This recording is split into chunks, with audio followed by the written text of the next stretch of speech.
what we have here is an audio letter by 14-year-old TeenMo Kev Smith to John Flynn. It's 22 minutes, 23 minutes in length total. And it's TeenMo Kev getting ready for school. Okay, you're in school. I'm in Henry Hudson at this point, early on in first year of high school, freshman year. And I'm getting dressed and telling us, hey man, what's up? So this is the letter to him. Now, I have to preface this by saying it is so irritating. The amount of, how's it going? Hey.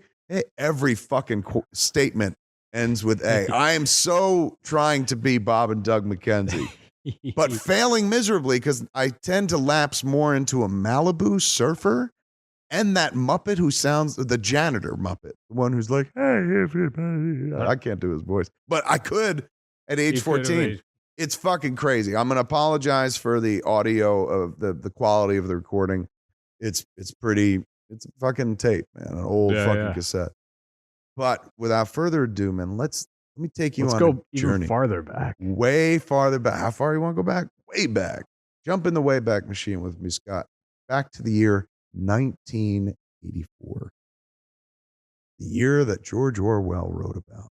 Yeah. He predicted horrible things, but he didn't predict this. There'll be a boy in a robe who will unmake the world, or force other boys to wear robes as well. Which is one or the other. Yeah, it's creepy and weird. Here we go, man. 14-year-old Kev Smith writing a letter, an audio letter to his Philadelphia friend John Flynn. How's it going, eh? Oh, it's going pretty good, eh? That's pretty good. Hey, how you doing, bud? That's pretty cool.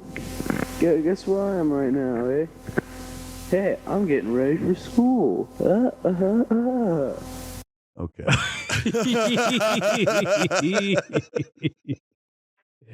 How's it going, eh? How's it? Hey. What a little douchebag. Yeah, but quite like Emo Kev later, who is always talking so as to fill the time. So because there must be some trigger in me that's like, if there's something recording, always fill it. Always be talking. Always be talking. ABT. Always be talking. Coffee is for closers only. And boy, I want to close this. The moment I start listening to it, I'm like, this is. Have you listened to the whole thing? No, only the beginning to check the audio quality. And then I let the whole thing fucking record. Because I figure these things are always fun if I get to discover as well. Okay. Back into it. TeenMo Kev. As Canadian as it gets. Like the little Canadian boy from New Jersey. Thursday morning, which is September the 12th, I think. Or 13th. Oh, no, 13th. It's the 13th. Yes, it's September 13th on a Thursday morning. I'm getting ready for school, about to eat my jelly donut. That would explain a few things. If breakfast is a jelly donut, that's why I look the way I look today. September 13th, 1984, Scott, is a Thursday. I apologize for the hammering. Yeah, somebody's doing something on a fucking Sunday? The Lord's Day? Hey, keep holy the Lord's Day! Yeah, bitch. You hear the hammering stuff? They're like, Jesus was a carpenter, you fat fuck. I'm like, well, touche! Carry on!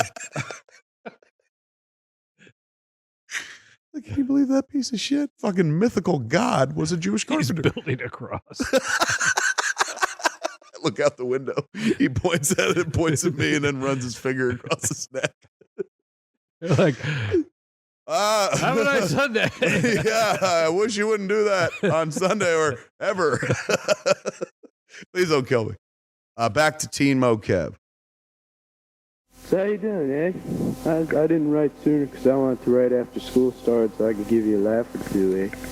Oh, it's buzz, eh? It's really, really good. Beauty. We're doing lots of cool stuff, you know. And high school's totally different from when I came, you know, from Catholic school, thank God. God. There was a vast difference. in Henry Hudson from Catholic school. In Number a good one, way. no uniforms. Yeah. Number two, the prospects of sex, Way. like they existed. Yeah. Catholic school, man, you're all brainwashed into like fucking, Don't touch it. yeah, like never, not till after marriage, because we love Jesus. Ernie was the only one that was like, you're all stupid. And he had himself a girlfriend named Elaine, and he was fucking porking like you read about, dude, in 8th grade.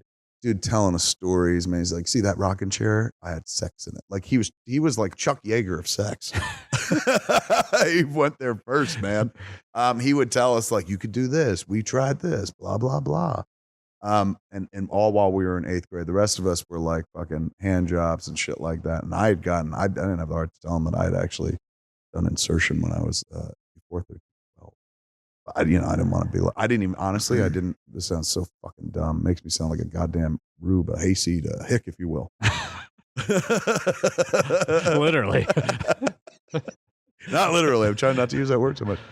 I've said it before. I was convinced that sex, nobody ever sat me down and said, do you know what sex is? And told me what it was. Because you were Catholic, you had to extrapolate a lot of shit and whatnot. Yeah. So to me, I knew what it was, like penis and a vagina, but the act of sex was over. It was only sex if you came inside the woman. Okay. Now, nobody, or the person, but back then it was, to me, there was like, oh, you only have sex with one person, just fucking men and women. Then I would grow up and learn that a lot of people have sex with giraffes and fucking dudes and dogs. I mean, there's lots of options out there. God, fleshlights. So at this point, like we're all kind of like, hey man, we don't want to do anything. And nobody ever said, this count. If you put yourself, if your dick goes inside, yeah, even if you're fucking head deep, even if you get to the neck, bitch, guess what? You have had sex.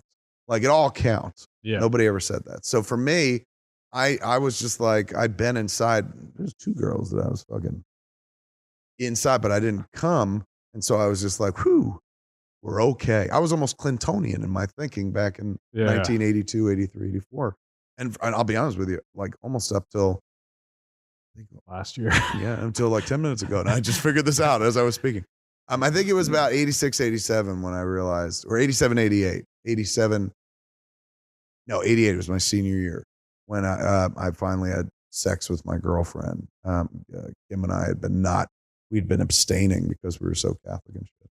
But then I had kind of cheated on her with this other girl named Carrie, and her and I were intimate. So she was just like, the fuck am I waiting for now? She's like, you and I. Do it. Yeah. She's like, we held out for marriage, but like a fucking pig, you fucked it up and you went and fucked that person. So now fucking we do it.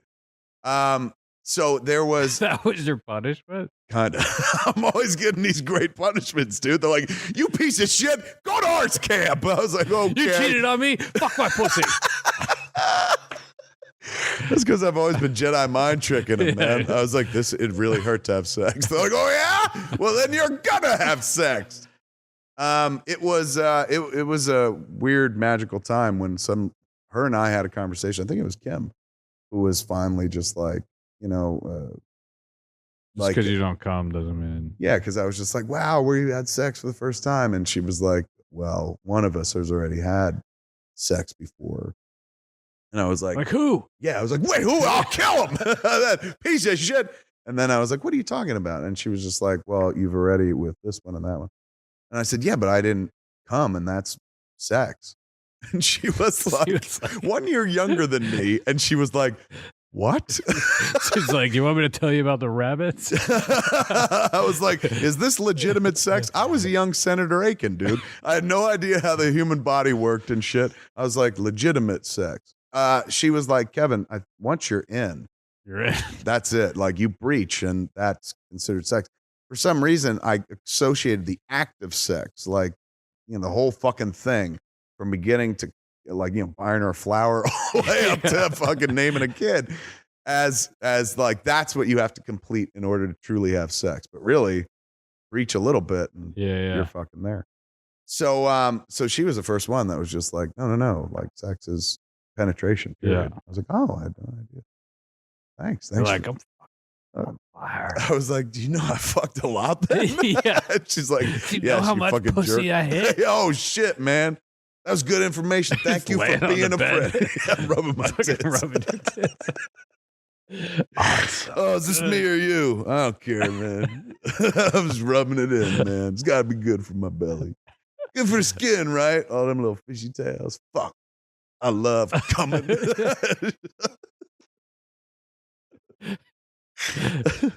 It's like better than not coming. Okay, man. So here we are back into TeenMo Kev. Really enjoyed it, so that's pretty good. Alright, I wish I could find a way to stand this baby up so I can put on my socks and see. This looks like a good spot. Once again, just like TeenMo Kev feels the need to narrate everything. He's looking for a place to set up the microphone. Now, if I'm thinking back in my head, Scott, TeenMo Kev was riding around with a micro cassette recorder. Yeah. I know this because the tapes were small. And I also found micro cassette player.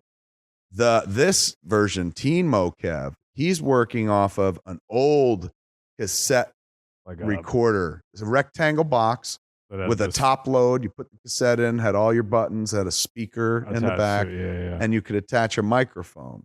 So this is like, I look like a fucking journalist from the black and white Superman TV show at this point, running around with this little bag and this fucking microphone. But that's what I'm trying to, you hear this noise. I'm looking for a place to set up the microphone so I could get ready for school and still record this. I'm multitasking. You are. Hey, well, it works, eh? Okay, now I gotta put it somewhere. How about right there? So if my voice gets a little further, I'm still here. I'm just putting on the socks, eh? So I'll just yell. The socks good, eh? Yeah, that's pretty good. I'm talking to myself. Like I'm answering. What did you say? How's it going, eh? Oh, it's going pretty good. I don't even need to send the letter to John Flynn. You think your parents are just out there, dad's outside the doors? He's like, what happened? Oh, did my balls get x-rayed between fucking Donald and this one? Because this kid ain't right. Who's he talking to? Why is he pretending he's Canadian? And he's not doing a good job, Canadian. Grace. You don't even sound Canadian, Kevin. That's my old man, eh? He's always bumming me out, eh? What a hoser, eh? I heard that. I'm no hoser. I like to pretend. Gracie called me a hoser. I pretend to be Canadian because my home life is so sad, eh? I'm a little Canadian orphan Annie. I believe I was a Canadian adopted by these American pigs, and I'm trying to get out. I want to get back to Canada. I heard that! Gracie's calling us pigs! I wonder where I got the idea to even, tape record a letter. I don't know. Was it your idea or John Flynn's idea? I'm immediately assuming, why am I the genius? Maybe I stole all my shit from John Flynn. John Flynn's like, so there's a convenience store, right? I'm like, hey, that'll never work. Bye, John Flynn. I went home and started typing. He's like, so there's a lesbian. Mom, did Miramax call? Yes, they sent you a check for $1 million, but your old friend John Flynn called. Throw that out. He no friend of mine. He didn't write Clerks. She's like, I didn't say he did. Oh, well, aren't you Jessica Fletcher? Mommy, she wrote. All right, here we go. Back into TeenMo Kev. Nah, I'm having a good time, eh? But let me tell you what's been happening, since I left Pennsy. Okay. I just referred to Philadelphia as Pensy. Gotcha. Pennsylvania area. Nobody calls Pensy. If you call Pensy around Pennsylvanians, they get nobody calls it that. Really? But I called it that my whole young life until I think we went there to shoot fucking Jersey Girl, and I said Pensy at one point, and somebody was just like, functionally retarded. I was like, what? Half time? Depends. What time of day? Let me see. Oh, I got home and it was pretty good. And for my birthday, like a couple days after I got home, it was my birthday. About 3 days later. So on my birthday, the day before my birthday, my best friend Mike, he takes me out to dinner at this restaurant, fancy place in our town, Italian Provisions Company. Holy shit. I have not thought of the Italian Provisions Company in a long time, but it also sounds like I go in on a lot of dates with guys. You're literally like, so for my birthday, I went on a date with Mike. Oh, these aren't my tapes. These are my gay brother's tapes. My Canadian gay brother. Playing the part of a Canadian gay teenager. Michael J. Fox. So for my birthday, Mike took me out to Italian Provisions Company. We went on a date, eh? He gave me a hand job. That's a better sounding Canadian. Here's the sad thing. I never met a Canadian at this point. Yeah. 1984, I don't even know Canadian. They might as well be Martians, dude. Like, I'm like, beep, blop, eep, up, warp, ah. Like, I'm trying to speak a language that I've heard two dudes do on an album. Yeah. And some SCTV sketches. I watched a lot of SCTV. But I never met a real life fucking Canadian. So I'm missing all sorts of You're missing inflections. It's a gross, it's like a fucking caricature. Cartoon, if you will, of a Canadian. Shameful. It's like we were just like, like if I was trying to be French, a French or I'm an Asian. Why Asian is more like like ching chow. Yeah, that's this is essentially like racist in Canada. How's it going, eh? They're like, you piece of shit. There's a bunch of people in Winnipeg that are like crying. They're like, what inhuman garbage? That boy. How can he say these things, mother? The fucking Norman Bates of Canada. Canadian psycho. Gordon Bates. Gordy Bates.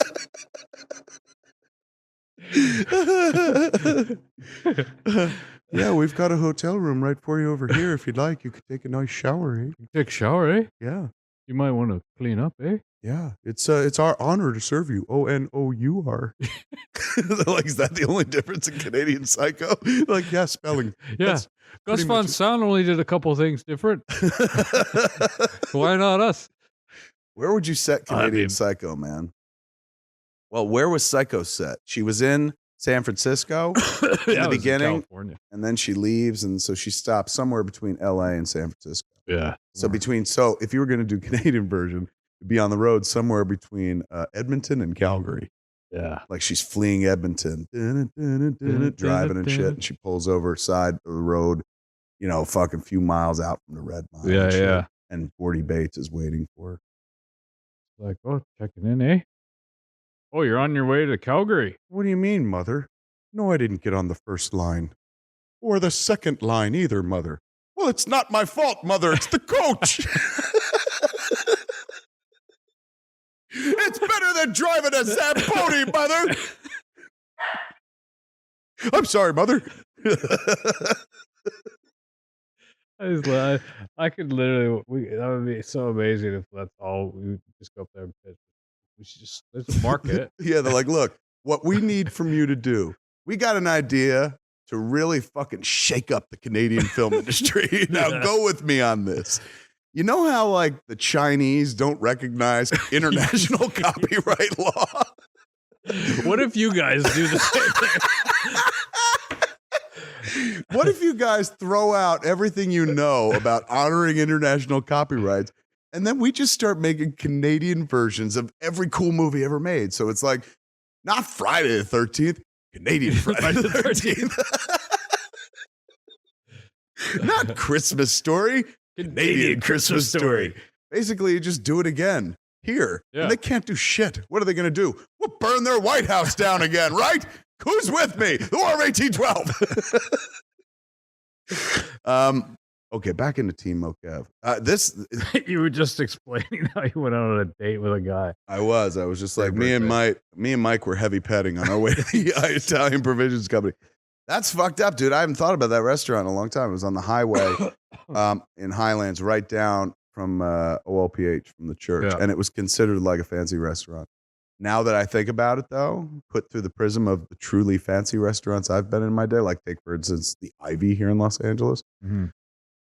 I'm not going to go so far as to say it was a shithole, but it was not It fucking. was not. It's not the fancy that 14-year-old Kev is describing. Pretty good, you know. I embarrassed him and stuff, and it was funny. It was a new experience. I think I sucked his cock. I embarrassed him, and I fucking reached for his dick, but They put it in my mouth. it was a new experience for both of us. How's it going, eh?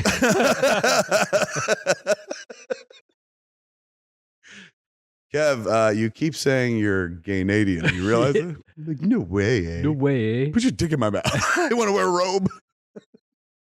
But the day after my birthday, get this, eh? Well, Big open. Get this, eh? I don't remember. He's not quite the storyteller No, you're not that there. he grows You're up to be. starting. Yeah, it's the nascent steps. This is the fledgling steps of someone who one day be far better able to tell a story. no, I'm thinking, what was I going to say? Oh, I got a surprise party from my girls. Yes, Debbie, and not my girls, my friends that are girls, not girls. The immediate backcheck. Yeah, totally. Like, well, to infer that they were my girls Yeah. would mean that I was getting I got pussy. girls. Well, friends' girls. I got girls on my jock like ants on candy. Now, technically, when I Yeah. say I don't mean that they're on my jock, they're on my friend Mike's jock, and I'm friends with Mike, so I get to hang out with these girls. Debbie LePay, I think I'm probably talking about. She was she was dating Bellicose at this point. Okay. And she was already in Hudson. We were, of course, coming out of OLPH. So we met them. I went to this dance, dude, before we went up to Hudson. Very uncharacteristic because I don't like to do that kind of shit ever. But we went to a Henry Hudson dance before we were going to You be were in students there. in Henry Yeah. Hudson. And we met a lot of people. Like Bellicose, he lived uptown. His brother was closer to his age, so he knew a lot more people than I did. My brother and sister had already graduated from Henry Hudson by the time I got there. So he was still kind of like, hey, it's Timmy's brother, little brother, and shit like that. Yeah. But it was kind of a brand new world that we were entering into Henry Hudson. Ernie, too, he had older brothers who'd been through Hudson. Jay O'Donnell, his older brother, was still in Hudson while we were up there. Jay saved me from getting my ass kicked at one point by Pete Murray. I'll tell you that story one day. But there was, they had connections, so they knew people, and they could be like, hey, fucking this one's sister, blah, blah, blah. Yeah. I met Debbie LePay, Lori Murchison. Lori Murchison was Tom Murchison's sister, and Tom Murchison was friends with my brother. So I'd heard about her, and then I think one day I was kind of introduced via my brother and Tom Murchison. It was Lori, Debbie, Janet Peterson hung out with them as well, Betsy Broussard. We met all these chicks who would be our classmates like 6 months later or whatever. Bellicose started dating Debbie LePay pretty quickly right off the bat. We all went to this dance before we got up there. And then when we went up there for good, they were classmates.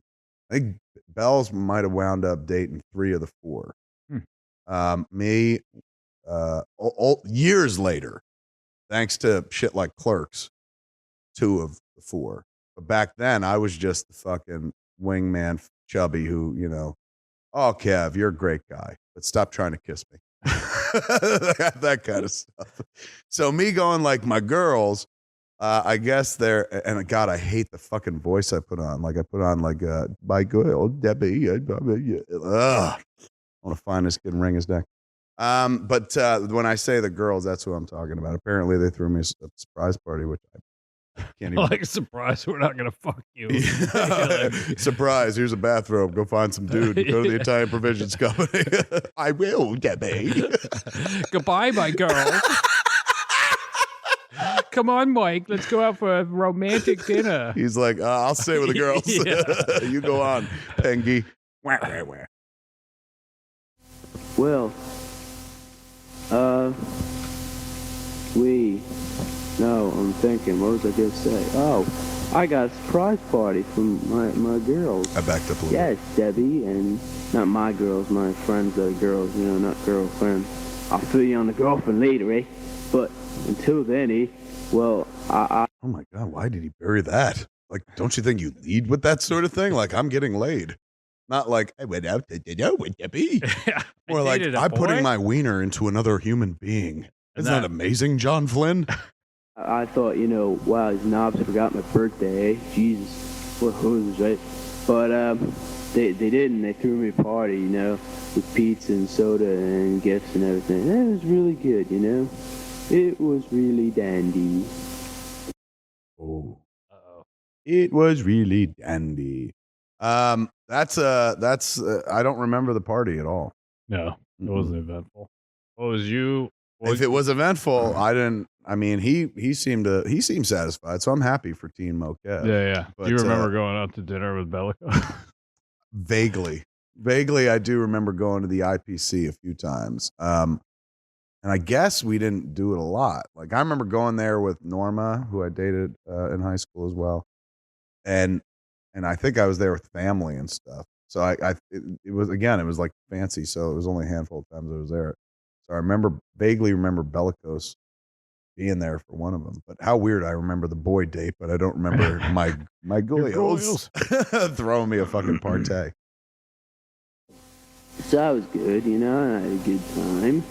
And that whole month of August, I laid out in the sun and I tanned, which I couldn't do when I was up at Arts Camp. You tanned? Apparently. I laid out for a month. I don't even know this guy. Like, I could never conceive of laying around in the sun now. You're tanning? I laid out all and August obviously long, it was trying to get something some that color. you wanted to tell John Flynn. Yeah, I was like, I'm buff and tan now. I'm not fish belly white. Speaking of Arts Camp, I was like, I got some info, and Mr. Dan, he's thinking about not opening it in the next year. Mr. Dan Perna was the guy that ran the camp. And you got like bite the big one, That really stinks, I said that bites the big one. Good. I'm 14. Get away with that at 14. I had inside dope that there might not be an arts camp the following summer because my sister worked program and she knew Mr. Dan really well, so she was just like, I don't know if they're going to do it next year. So you were bumming because you wanted to go back. Yeah, but I'm also like fucking like I got inside dope, man, which I'm relaying to him because let's be honest, one of the things that we share is arts camp. That's it. And now like there's going to be no arts camp. Maybe this is my breakup letter. Yeah. Flynn. I'm like, you said, can you send me my robe back? I know, man. I'm going to try to tell him, yeah, go for it. But I don't know. He's a little stubborn. But he might not open it, That stinks, And, well, what do you say for a guy like that, I just don't know what to say. I just don't. That much is clear. Yeah. Holy shit. I'm trying to find my other sock here. Here's my other sock here. Oh, there it is. I got my other sock here, and I'm going to put it on my foot now. Riveting.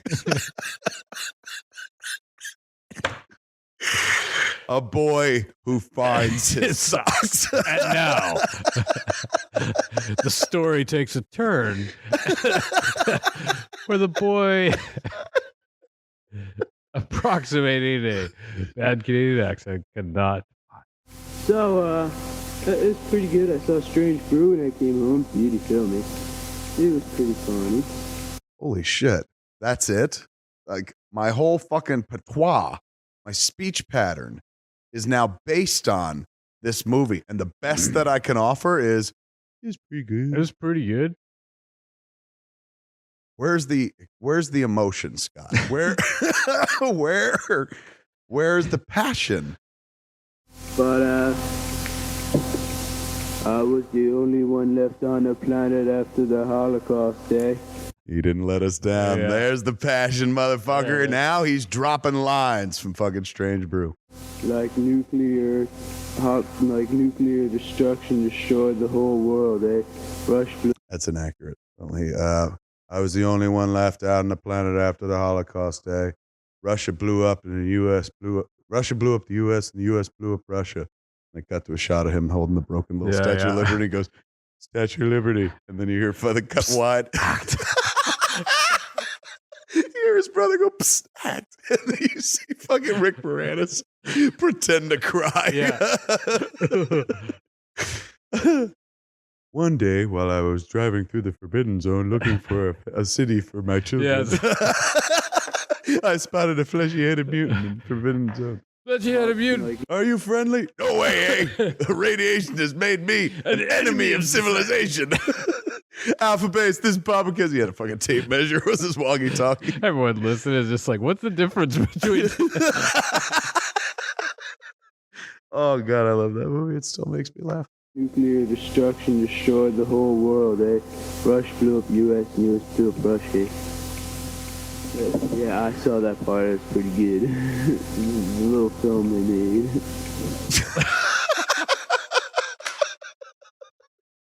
Yeah, I saw that part. Sound like Frankenfurter from fucking Pleased to meet you, can I?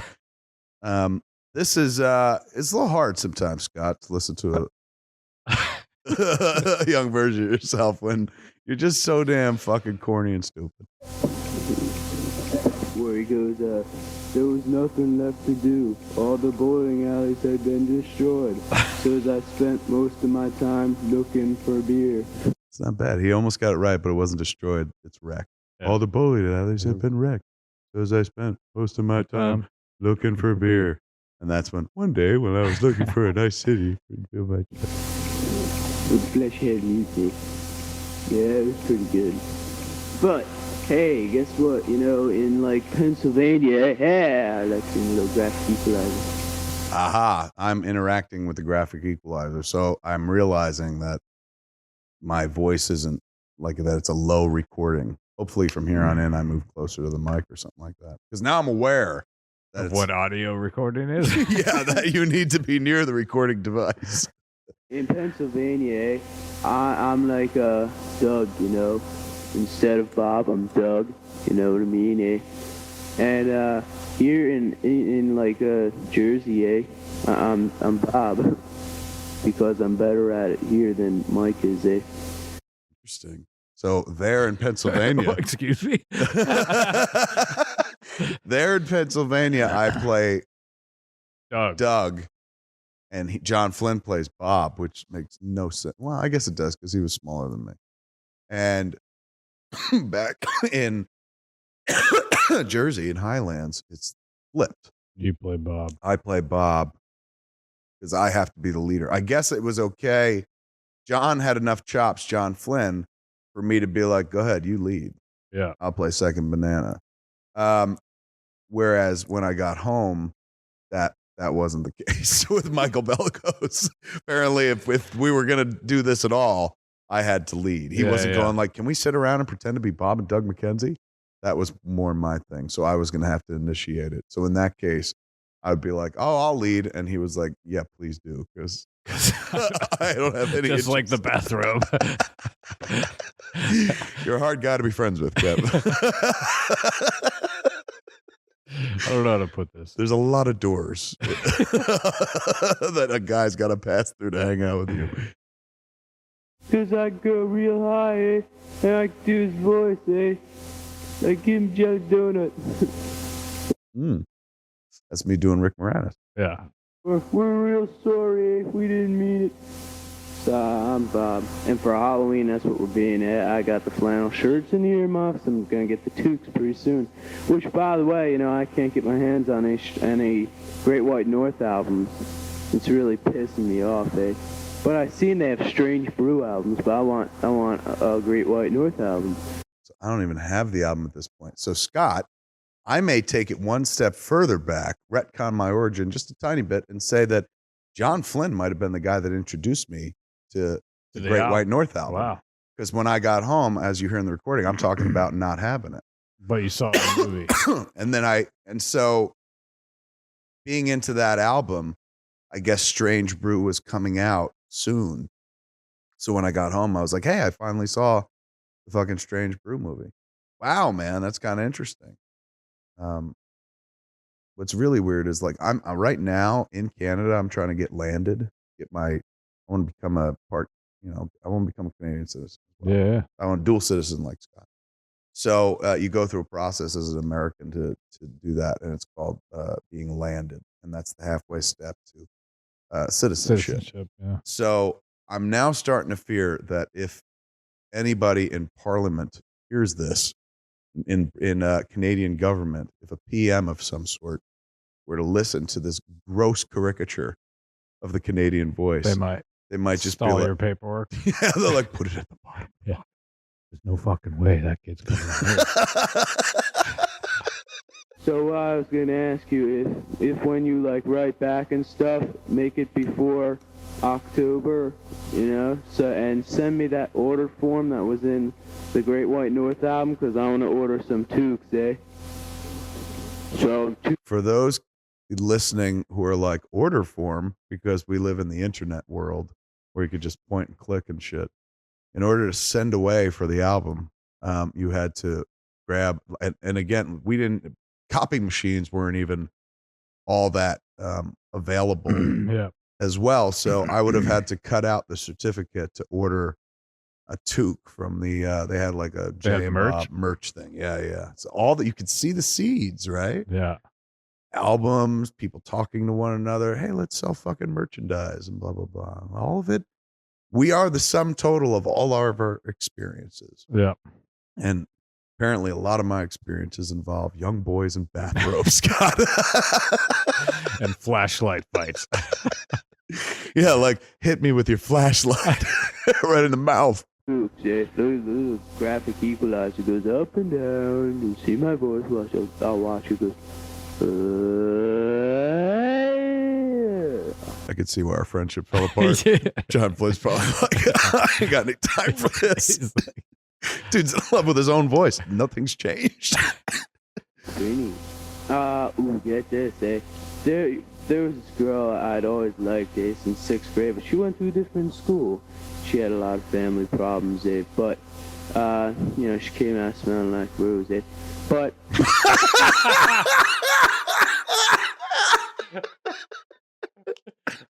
Let me sum up her life, So, she had a lot of family problems, but she came out smelling like a rose, Now, to put it through context, Scott, the family problems that this poor girl had, the kind that no child ever wants to have to go through. Yes, to be without going any deeper, because it's not my personal history to reveal. No child. This is the thing that all children fear. To sum that experience up as she came out smelling like a rose is about as fucking reductive as like to say, yeah, I know the Holocaust was bad, but a couple people came out of it smelling like a rose. Oh, good Lord, man. TeenMo Kev, not the brightest. Here we go. Well, I'm returning tapes to the video. Oh, let me get my undies on. Returning tapes to the video. What did you say? I said, oh, let me get my undies on. So I'm... This whole time you're walking around in your socks with no fucking pants on? I'm like one of the fucking, what was that? The Red Hot Chili Peppers. I'm naked except for socks on my dick. Apparently, as I'm recording this, I'm just out of the shower or whatever, getting dressed, but we're 6 minutes and 25 seconds into it, and I still don't have underwear on. I'm like, can you hear my balls flapping, Does that turn you on, Want to wear a robe? Right. And Mike says, hey, Mike was with me in the car with my sister, And Mike says, hey, I'd go for a chicken plain, at Burger King. I said, you knob, man. I want to get home, I want to try to get home. And he says, come on, real quick. And I was like, oh, Jesus, okay. So we got there, and I said, "You's always suck me in, eh?" And we go. That's pretty homoerotic right there. You's always sucking me in. That is a line though, straight out of Strange Brew. At one point, Bob says, "You always boss me around." And at one point, he goes, "You always sucking me in." Eh? Guess who's working on the counter, eh? Well, you don't know, but it's not Norma. Norma's the girl I'd like, eh? She smells like a rose. Came out of it smelling like a rose. This is really weird, man, because I forgot. This is secret origin. I forgot how I met Norma. But now it's coming back to me. I went to Burger King. You didn't want to. I didn't want to, eh? Oh, you's always sucking me in, as we heard. Yeah. He was outraged. For a chicken plain. And that would be a chicken sandwich with no lettuce on it. We were coining phrases. Ponder Rock, Yeah. chicken plain. As we stop for a chicken plain, I think what he's about to reveal is Norma's sister, Darlene, was working the counter there. And I knew who her sister was, but I'd never met her at this point. Uh-huh. And she knew my brother because my brother was in high school. So I think I was like, hey, I don't think I was like, can I call your sister? But I think she might have been like, you should call her, blah, blah, blah. We'll find out. But I haven't thought about this. I don't know in fucking how long. And if somebody put a gun in my head and tell me like, how'd you wind up dating Norma in high school? I would not have remembered, except now this fucking really captured a moment in time where I'm like, I remember that. This took me right fucking back. And we're not even that deep into it, but him just talking about walking into Burger King, I was like, oh my God, I know what this is. For a chicken plain. Yeah, chicken plain, man. He was sucking me in, Scott. Her name's Darlene. It's Norma's sister, and I recognize her. She goes, "Yeah, how'd you know?" Me and Mike were getting on her nerves, fooling around and everything, and doing lots of things, doing Strange Brew there and everything, Ordered some hamburgers and back bacon sandwiches without the bread, a couple cases of Brew. Could you imagine? You were working the counter at Burger King, and these And fucking two assholes come in. They're like, "We want a hamburger with back bacon, hold the bread, and a case of Brew." Like, all right, man. Like this job, like no one's ever gonna fuck you. this job blows so hard already, but you made it so much fucking worse, man. Like, there's nothing fun about that at all. Would you get out of here?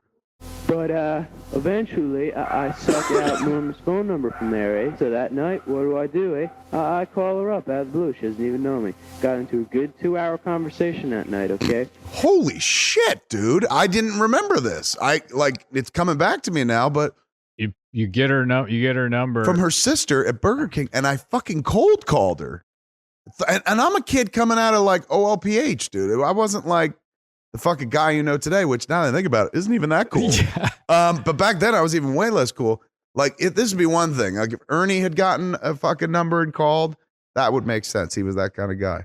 But I got a number called and was on the phone for 2 fucking hours. That's how I wound up hooking up with Norma. And this is before. But she knew I who go to you Hudson. were, so it wasn't like you called her and She didn't know who I was. Really? We hadn't met yet. Wow. Isn't that fucking straight? This is like, I would never do this in a But million years. was she at Hudson? But I wasn't at Hudson yet. I thought you were at Hudson. I am now as I'm telling the story, but I'm telling as the flashback story that I'm telling John Flynn in the cassette is me telling him how I met my girlfriend During the summer. during the summer, like August, I guess that month when I wasn't tanning, Scott. I was apparently going to Burger King a lot. So I'm telling against your I didn't want to go. I was getting sucked in, as we heard. And the relationship lengthened over a period of time, and this chick is incredibly beautiful, eh?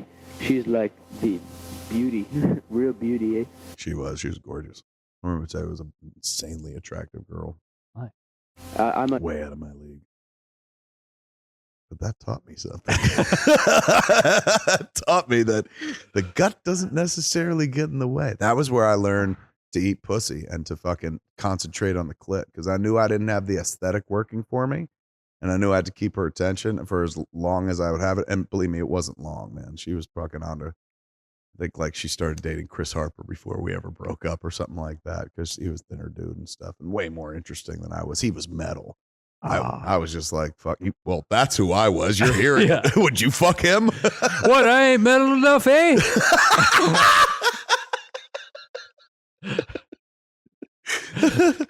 Send a picture one day, if I can let go of one. But she's really beauty, and she likes me too. So that's pretty good. Helpful in a relationship if both parties like each other. Let me set the stage, eh? So I like her, And and how weird, she likes me. that's a relationship, John Flynn. TeenMo Kev, if she doesn't like you, then that's called stalking. If you like her and she doesn't like you. And like now we're going out, eh? Pretty cool, eh? And she bought me a shirt, it's really nice one, black of course, eh? Real expensive too. And I said don't do that, but she did it anyway. Oh, she was a worker, man. This chick had a work ethic like you fucking Read about. you couldn't even read about her work ethic was was so fucking out of this world, Scott. She was, again, like, we're 13, 14 at this point, 14 years old. She had 2 jobs. Wow. Both in restaurants. By the time she was 16, when she had a learner's permit, Norma had her own car, and a nice car. It was like I'm not a car guy, but not a Corvette, a fucking Camaro. I think it was a Camaro or Firebird. It had a fucking bird on the hood, or maybe That's a Trans Am. The big bird. Did she have a Trans Am? God, what a non-male I am. I don't even remember the car. I just know it was like a fucking one of those sexy cars that at age fucking 16, very few people in our town had a car that fucking cool that they Even dudes. Fuck yeah. It was crazy. She had such a great work ethic, and she put all her money away and shit. Like, she had a waterbed in her room. I was like, oh, your parents gave you a waterbed? She's like, I just bought it myself. I work. She had a fucking TV. Like, wait. What is this word you speak of? Scott, she had if I could really show you how opulent her setup was. She had a rack system. Long before I had a rack system, Scott, she had a rack system. Might have been where I was just like, I got to get me one of these rack systems. If I have a rack system, then I'll be somebody. She certainly was. She had a waterbed, rack system. She had a TV in her bedroom with cable, and she paid for it. Didn't you end up getting a waterbed? No. Ed had a waterbed. Ed had a waterbed. I know. It was mind bending, man. Like how much freedom she bought herself by working. Now, she had no freedom as much as she was never around. This chick was constantly, like, she'd leave school. We'd have like an hour to hang out at her house and do some fucking light teenage petting to heavy teenage petting to, but then she'd be like, I got to go to work. And she put on a fucking, bus girl outfit, and off she'd go. She was always working. She had, I mean, I'm overstating it now, but her work ethic was phenomenal. Oh, the only person who has a better work ethic than her, Stoner Kev. It would take me years to get to the fucking place where she was, where I considered doing more than one thing. She made me shoot one day, like I was over the house, and she's like, "Stand in my room. I don't want to see you." So I was like sitting in the living room, eh? And about like 20 minutes later, she says, "Oh, Kevin, come here. I'm sorry." And what does she have in the room? Dinner for 2. She made us dinner with candles and everything, and mashed potatoes, eh? Yum.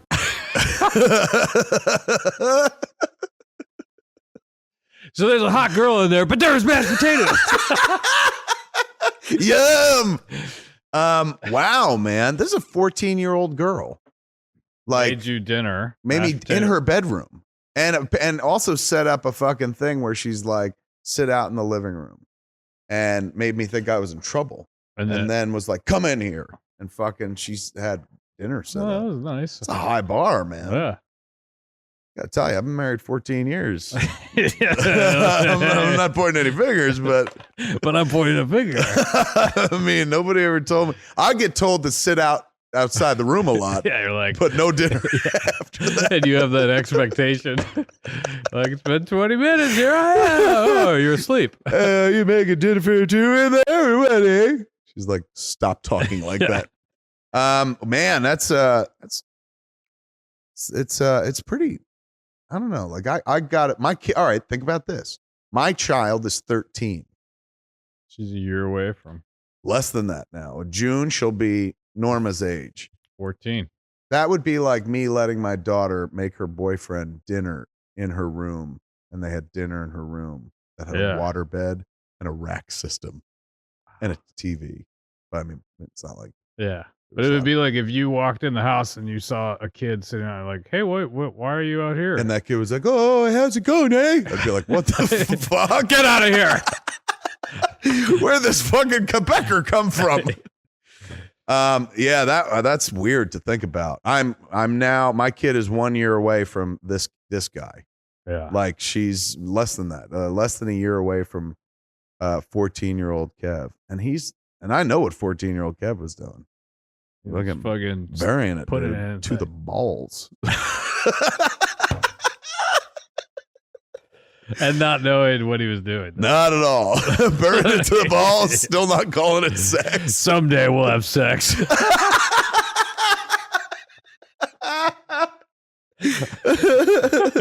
She's looking at me all weird. I'm like, I know, I love you too. I love you too. Is that your love face? It's more like confused. You seem scared. Perplexed even. Yeah, but I can go with it. Oh, someday. You went from sex to perplexed. Was this something I said? Is this better enough for you? Are we having sex yet? I'm like bucket balls deep in her. I'm like, oh, this is an amazing hand job. Oh, your little inner hand. Your inside hand is so hot. Oh, I love hand job videos. I've seen this. This is fantastic. But with candles, no, it's pretty good. Okay, I'm putting on my undies there, so I yell. I'm putting on my undies, so I yell? Is that still the truth with Jen? Hey, put on my undies! Like Harley's friends are over, like, what's that? She's like, my father's putting his undies on. Like, does it hurt him? Is he an amputee or something? She's like, no, it's just something that carried over from childhood. At least he dropped the annoying Canadian accent he used to do. This is Kevin Smith putting on his undies, eh? Ow.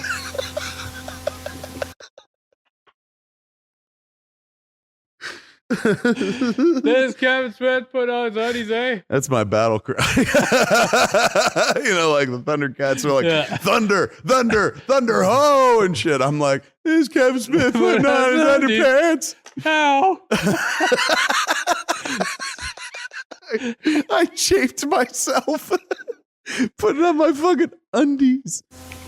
Whoa, what's got on, eh? I'm keeping him updated. It's a multi-part mission. Yeah, so I'm having a ball now in the girl department because I'm really, really happy, man. I'm just really so happy, and I love it, eh? But Coming makes you happy. I learned that. You learned at that a young age, and you tried to impart that to John Flynn. I'm telling everybody. I'm like, coming makes you happy. Yeah, so I figured I'd do, the tape this morning because I felt like it, Now, it's interesting, though. I am intimate at this point. Granted, I don't think it's sex, but we're doing lots of stuff. Yeah. It's weird that I'm not like, let me tell you about the details, eh? Think about how dirty and frank and candid the Kev Smith is. You would imagine what would follow is me regaling John Flynn with fucking like, oh, so then I was licking her clitoris like it was back bacon, hey? Or something. But nothing. I gloss over any, maybe also because like I know, like I remember when Ernie was having sex and talking about it, it was just like, all right, well, don't rub it in. So at this point, man, maybe I don't want to rub it in. Maybe I don't want to be like, John Flynn, man, I came in a woman in Flynn, her hand jobs. I'm the hand job king of Highlands, eh? And I'm all ready to go to school, getting ready. So it'd be pretty funny. As I'm getting dressed, I'm making this tape. In fact, I start off with this tape doing it in the nude because I didn't have no undies on, eh? After I just got out of the shower. You're sending this to another dude, Again, man, I'm going to play this back for my brother, and hopefully he's going to be like, that's me. Yeah. I'm pretty sure it's me because I can hear me hitting on guys. You know what's strange, though? Let me not talk about all the pussy I'm getting. I do. It's just like, I got a girlfriend, but when I started recording this, I was in the Let me mood. paint a mental image for you, John Flynn. Do you know what a wiener looks like, eh? I got out of the shower, and then I was nude. I talk about being happy, though. Like, so this, if I'm 14 now, I'm 6 years away from the problems of emo Kev. Ponder Yeah, Rock yeah. doesn't even exist. No. So strange. World's your oyster right now. Yeah. Salad days. I'm not even thinking about, like, this is before, like, at least emo Kev gives way to the Kev you know today, Clerks and whatnot. A lot of people have been saying after the whole emo Kev cycle, they're like, oh my God, it's Dante. Like, watch Clerks now after you've listened to that, and suddenly you're like, oh shit, emo Kev is essentially Dante. Yep. Emo Kev sounds like Dante. This is a Kev We don't know. heretofore. I knew him. I knew this fucker. Knew him well. Intimately. Dude. I came with this kid a lot. Yeah. Sounds weird to say, but it's true. I knew him. Nobody else did. You're hearing the protoplasm Yeah. of like the person. If you're remotely interested in me or my shit, this is what it might have been had I not met key people: Brian, Walter, Scott, Jason Mewes. Yeah. This is me. This is like if you're doing a mixed drink, like a fucking Tom Collins, like Yeah. this is just the tonic water before anything fucking cool gets added. That's pretty good, eh? Yeah, it's pretty speedy. I'll put on my pants now. Boom, boom, boom, boom. Little music, little pants music. Boom, boom, boom, boom. John, if you play this in reverse.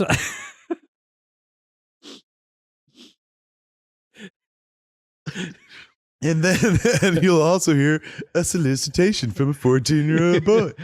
How would you like to come to Jersey, wear some robes in my boy camp prison?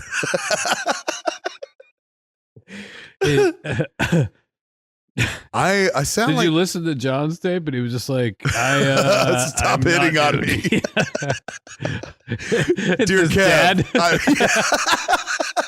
This is John's father. I've alerted the authorities. You're not to come near my son. Dear John, your dad's letter bummed me out. Yeah, your dad let it bum me out, but I'm nude again. I got happy by being naked. I got a girlfriend, but I got a lot of male friends too. Ooh, mashed potatoes. Yum.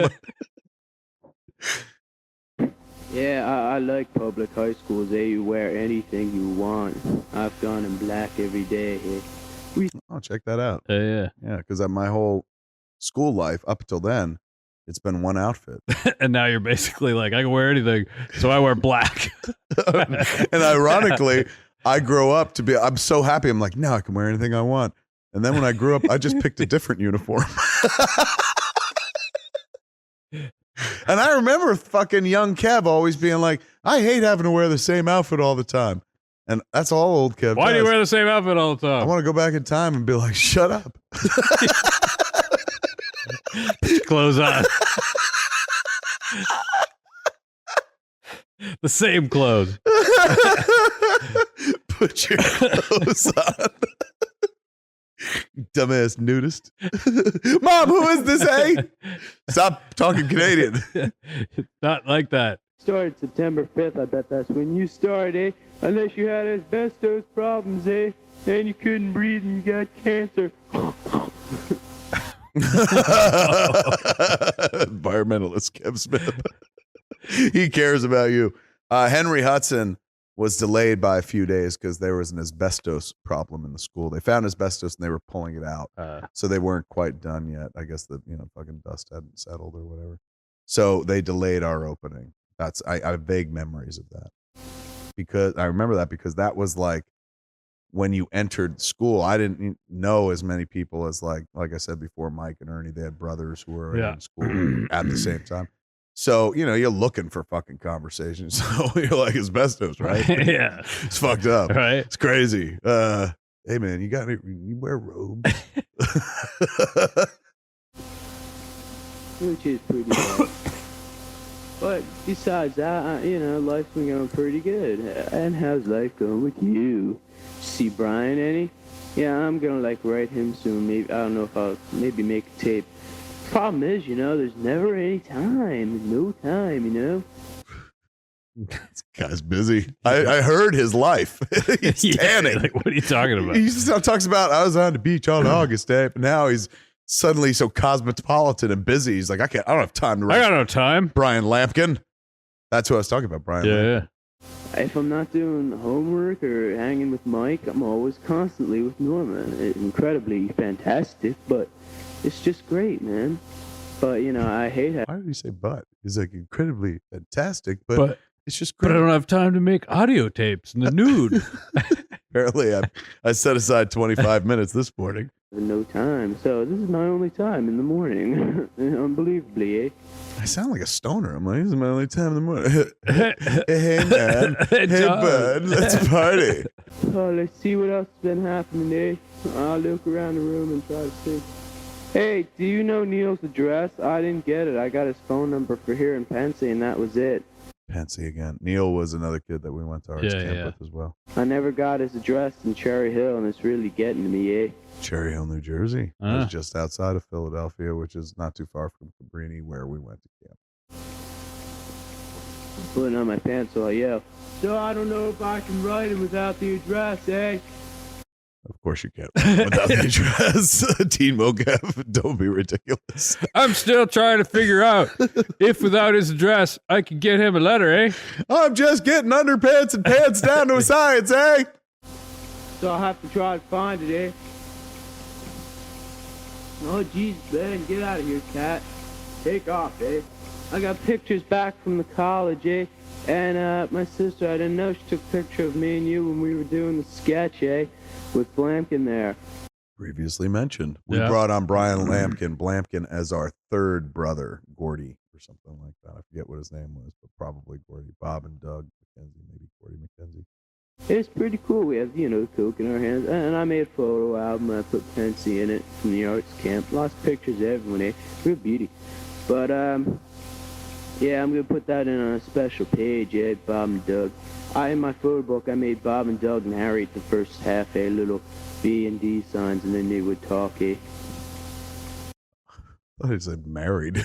I said in my book, narrate. In the photo album, I drew little Bob and Doug's and had them narrate what was going on in the pictures. Very creative young man I was, Scott. Apparently, that's why I had no free time. Yeah. I was so busy scrapbooking.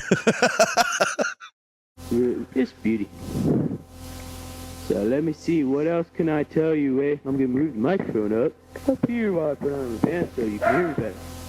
Well, I've been having a pretty fun time. If you've been having fun, I was in Tennessee a little while back, and the only phone number I could remember besides Kristen's, who wasn't home, because not that I want to go out there, none, I just wanted to call because I was in the area. Kristen Schwartzman? Is that the name? It was Megan Cushman and Kristen Schwartzman, I think. Megan Cushman was the girl that John liked. And I liked Kristen Schwartzman. No fucking action. I didn't. There was no kiss like her or anything like that. When you left, there was no like, where were we? Yeah, let's say it was the moonlight. I'm like, please jerk me off before I leave. Eh? I called Megan and she gave me it, but I lost today. I was dialing it and it came out wrong and no one answered it anyway. When you're 14, you don't really have a lot to say. You're literally just like, what are my adventures? And you're I tried to find your phone number. Yeah, and it didn't work. But I'll tell a 5-minute story about it anyway. Every detail. And I was really, really ticked off, eh? So you just take off, eh? No. Let me see if I can bring this anywhere so I can get a shirt. Okay, yes I can. Fucking topless, dude. I'm inviting anybody in Eyeshot to the gun show. Nobody coming though. You're tan. Yeah, at this point, I'm tan. I mean, I wonder. Let me see. I'm freshman year of high school, so I'm 14 years old. I mean, I've seen pictures of me in the freshman yearbook, from, like in this years later. Yeah, I was not like a real huge. Like it stands to reason that like fucking of any time in my life, Norma was gonna be like, yeah, I'll give this dude a shot. Like I wasn't at my physical worst at that point, but I was definitely still a chubby kid. Yeah, I'm gonna put on my shirt now. So the thought of me walking around without a shirt all this time unnerves me. I'd like never. I come out of the shower, man, fucking soaking wet. I put a shirt right on. We're fucking, me and my wife. I got a shirt on. I get in the shower with a shirt on, then take it off. Like, so this guy's a Martian stranger to me, walking around with underwear, pants, and socks on, no shirt, just topless. That would be like me walking around bottomless today. I'm going like I'm putting on a shirt. No, but in today, in you go this the world, reverse. You start shirt and shirt then first, because every shirt is like long enough to be a dress anyway, so that kind of takes care of covering my boobs and my pussy. Because that's what it fucking looks like. I get dressed in the morning. I really like school because I like the people I have in class. They're great, you know. Hey, I can speak Spanish, eh? Como se llama? And then you say, me llamo Johnny. And then first I will do conversation. I'll teach you a little Spanish. First I walk up to you and I say, hola. And you say hola back. And hola means hi. And then it depends what time of day it is. So I walk up to you in the morning, you say, buenos dias. And I'd say buenos dias. Or if it was the afternoon, I'd say buenas tardes. And you'd say buenas tardes. Spanish with Kev. Yeah, let's cut that clip and driving into the car. Or if it was not, I'd say buenas noches, and you would say buenas noches. Okay, that's the only 3 times. But then, like, I would go up to you and say, como se llama? Which means, what is your name? And you would say, me llamo John. My name is John. And you say to me, you know, como se llama? I'd say, me llamo Kevin. So, if you want it to be real technical, John in Spanish is Juan, okay? So you'd say, me llamo Juan, eh? And Kevin is Kevin in Spanish, so, okay, take off, eh? But, he's trying to keep things moving along, ever the showman. He's trying, doesn't like dead air. He's trying to fill in all the gaps. And you like Spanish. You obviously or at least like I listened, and this is all credit to Mr. Sheehan, teacher Tom Sheehan, who taught me 4 years of Spanish, man. But apparently in freshman year, I was engaged. Yeah, where I was learning shit. And you were trying to transfer that knowledge to others. I was like, hey, I discovered a new language, yeah. And I'm going to teach you, John. Then you would say, for a long time, I'm going to teach you. Donde vive? Which means, where do you live? And I would say, vive en Los Altos, which means, I live in Highlands. I don't know how to say Jersey yet. I live in Highlands. That's my town, eh? See, that sounds like fucking Malibu surfer talk to me. I live in Highlands. I never said Highlands either. I mean, I always thought I said Highlands, but apparently I said the Highlands. Your history, it's coming apart. It's like finding out that like you had an uncle who was a Nazi. Just everything you think you know about yourself, Scott, is not right. And I'd say donde vive to you, and you'd say vivo en Pennsylvania. I don't know Spanish for Pennsylvania, but then I don't know the English for it either. I keep calling it Pensy. Pensy. I'd say, you know, como esta? And you'd say, which means, como esta means like, how you doing, eh? How you feeling? And you'd say, oh, muy bien, which means, oh, it's going pretty good. Or you'd say, así, so, could be better. Or malissimo, which means, oh, it sucks, eh? It really sucks. Like a lot of stuff, like if you hear a liar, eh, you just say Taurus, eh? That means bull, bull, you know, bull to you, man. Just bull. No, it don't happen. No, not that way. It's not that way. It's not true. I don't believe you. You suck me in it. Whoa. I'm 14. Just going off the rails. Totally, man. I've lost control. Shirtless. But, let me see. Boobs swinging everywhere, talking nonsense. My father. He's being unnerving again. But of course, at the rival high school, modern day. Hey, drop the microphone, hey. I got okay, like, modern day is over, like, 2 towns away. Here, I'm speaking into the mic. 2 towns away. And they're really knobs, eh? Like, while we get to school, they're really supposed to be all neat and stuff. I'm gonna go get belt, eh? Hold on. Holy shit, I sound like fucking Pee Wee Herman. Like in Pee Wee's Big Adventure, getting ready for fucking. Next thing I'm gonna be like, and now I'm feeding Speck. Class war, Scott, is what I'm setting up here. Talking about modern day. That was the private Catholic high school, moneyed school. Okay, so you're saying like I ain't down with that. Yeah, I'm calling them knobs. The ultimate insult. A pseudo would-be Canadian can hurl at another American. I just went to get a belt. I heard me say. Yeah, you did go get a belt. They're like a Catholic high school, you know? And just because I'm Catholic doesn't mean I'm supposed to go there, so I go to modern day instead. And they like think they're all good and shit, because really they are in sports, but that's about it. We have more heart, eh? More heart.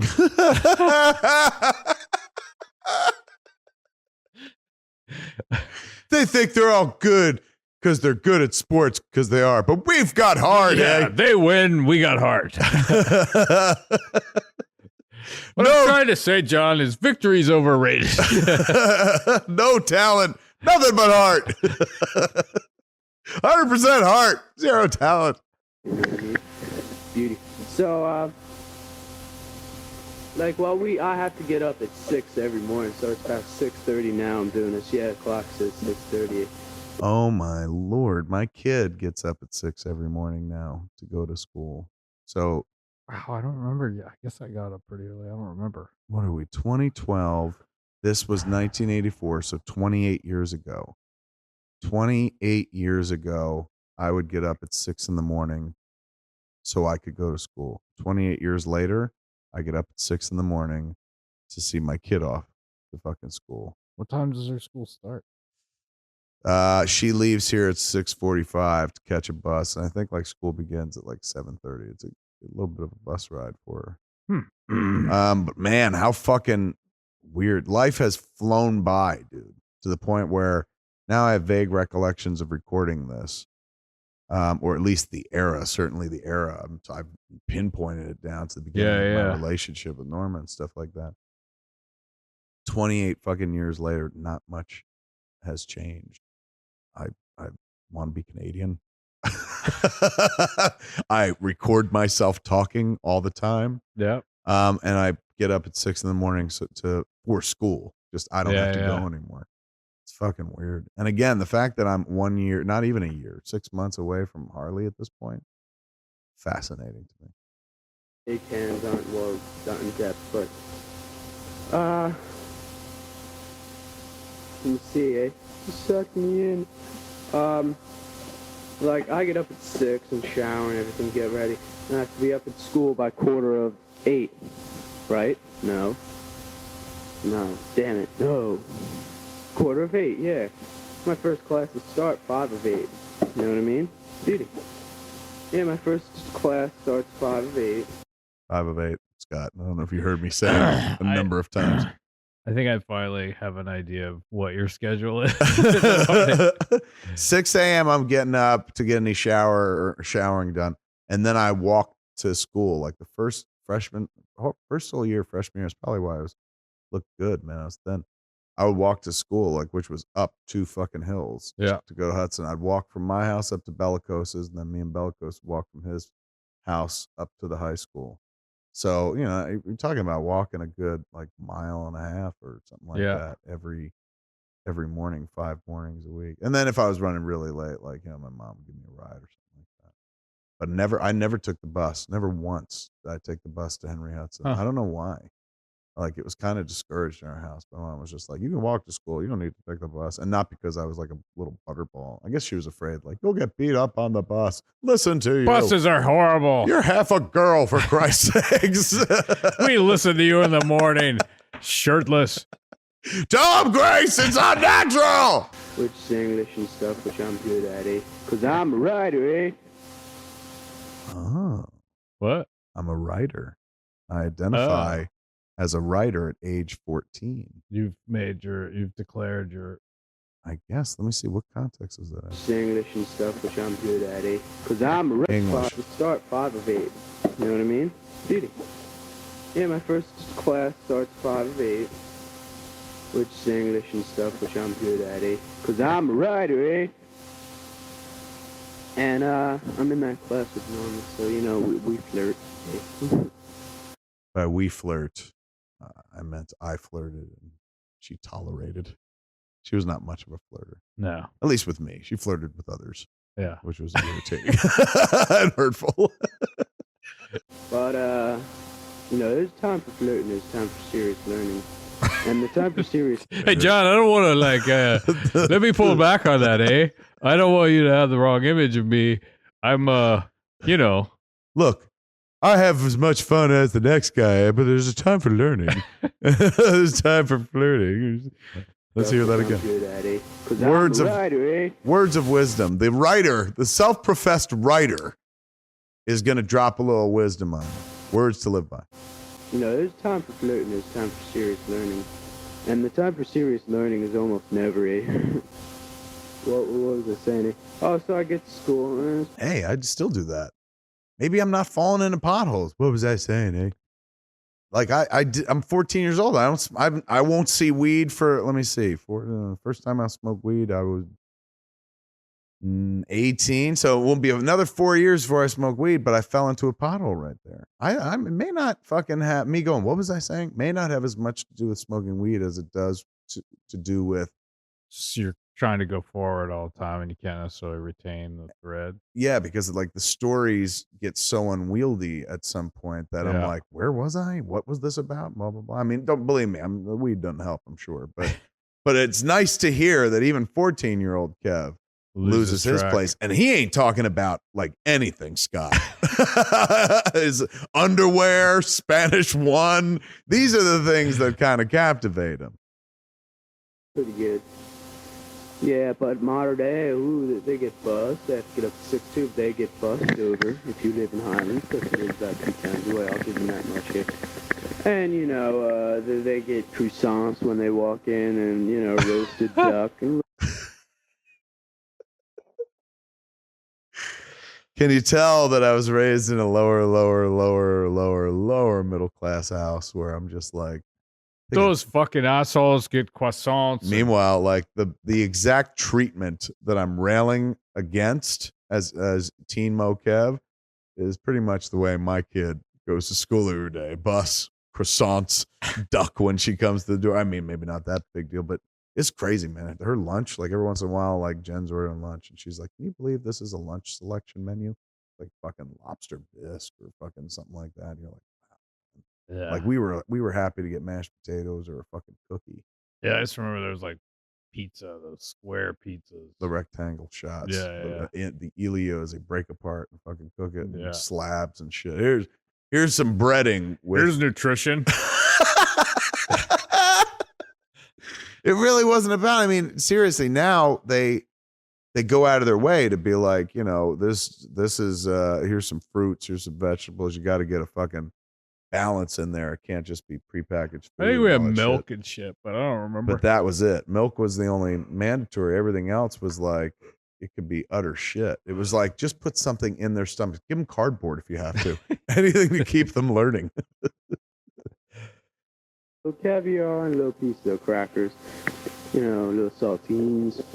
He's still railing. Saltines. Yeah, it's a rally for the common man, eh? These rich people with their saltines. My crackers have no salt on them. But that's how they're supposed to be, eh? Really, they don't, eh? It's just like, I'm just sort of telling you that they're snobs, eh? For the record, Modern Day did not have caviar, or duck or or croissants. even salt. Well, they might probably have had saltines. Yeah. Most of your schools did back then. But there's a real, like, obviously I'm attracted to movies like Animal House, Caddyshack, for the snobs against the slobs kind of storytelling. Yeah, I mean, yeah. and that's a leitmotif in my fucking life. I can't stand the establishment, and not just the establishment, but anybody who's like, I'm the authority, I'm in control. I'm always gonna bucket that. And it goes back to, you could hear it right here, man. I got nothing against fucking modern day. They never done anything to me. I'm like Homer when he went to college, where he's just like, we got to get that dean. The dean's like a really nice hip guy and shit. Yeah, and they really smell. They smell baddy. Oh, Like you're me. such A couple of people I know go there, but I don't give a shit. I like Hudson. That Whoa, might be the look at first you, curse. man. Yeah, it is. I think it's, now that I think about it, I don't like, he doesn't say fuck, No. because God forbid his parents, Grace, he just cursed. Like, I'd get in so much trouble. So me saying shit is kind of, I don't give a shit, eh? is risque. I'm walking around topless saying Yeah, shit. it's like, I don't give a shit, eh? I'm going to school without a I'm top. like a modern day situation from the Jersey Shore. I'm just, you can't hold me. Yeah. I'm all man. Shit. Look at this chest. So we try to prop us up on little Sandy. Hey, it's just working, eh? Spent half the letter to John Moving the microphone. telling him how I can't operate the fucking microphone. Okay, I'm gonna put on like a shirty. A shirt on top of the shirt.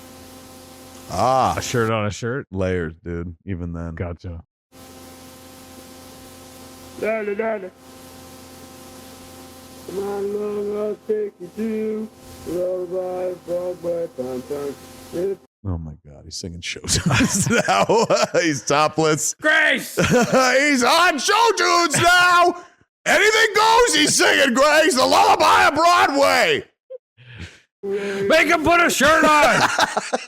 If you're gonna sing show tunes in this house, mister, you'll wear a shirt. Or I'll kick you again! I'm going to Norma's, eh?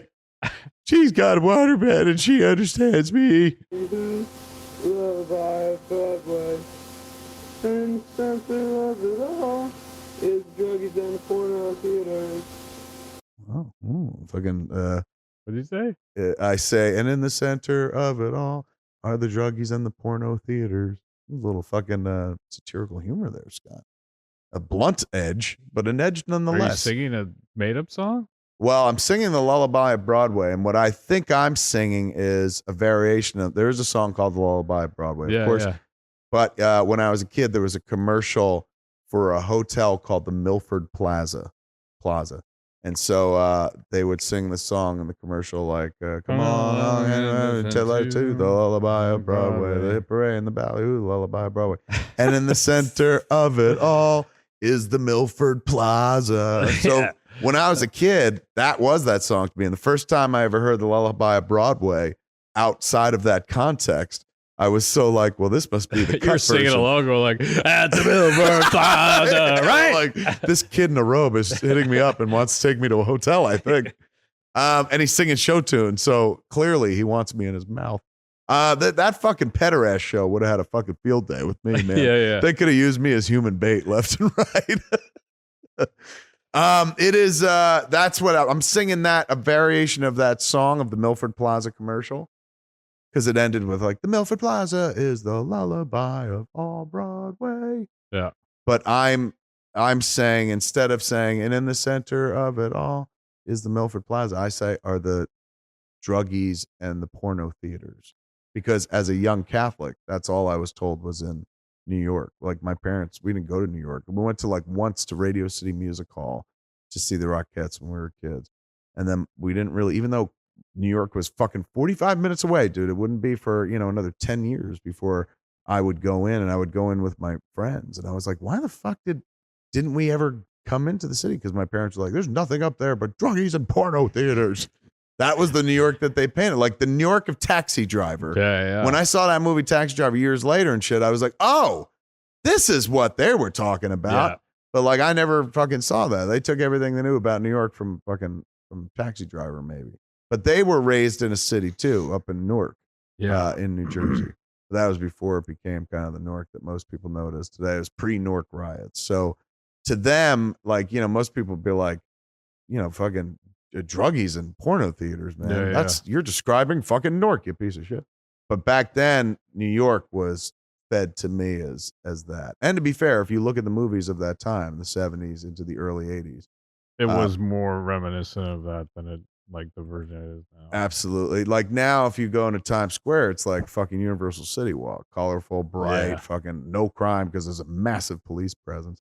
But when we were kids, it was just porno theater after porno theater, and you get fucking mugged. We can tell a story on old Smodcast where me and Moj got mugged and shit. So this is that me jumping in there and fucking shot at old Manhattan with druggies in the porno theaters.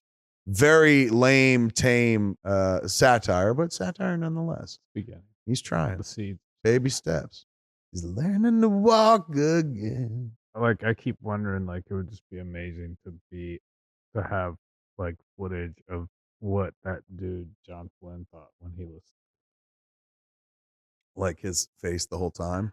It's just like, Mom, like, what's his reaction? Mom, I'm scared. He's your friend. You have to finish. Mom, I can't do it. Mom, his clothes are not. He's trying to teach me Spanish. I learned enough Spanish in school, Mom. He's not a friend. He's like a teacher. He made me go to camp, and now he won't leave me alone. He's like a big old stupid naked teacher.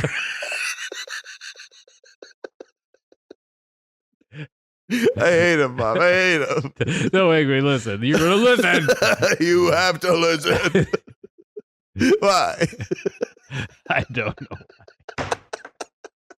Because I'm fucking pot committed. Your friend is a barrel of laughs.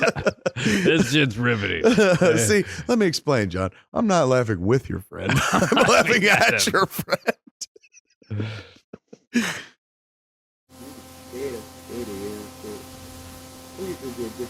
Hold on.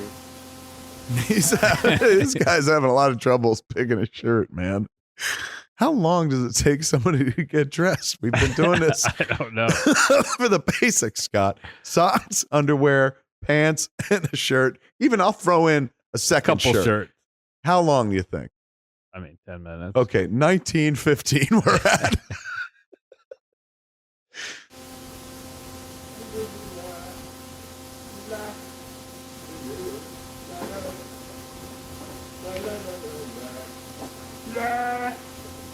La, la, la, la. Yeah, he's back and better than ever, eh? Oh, yes, the man that he is, eh? Is Kevin Smith, eh?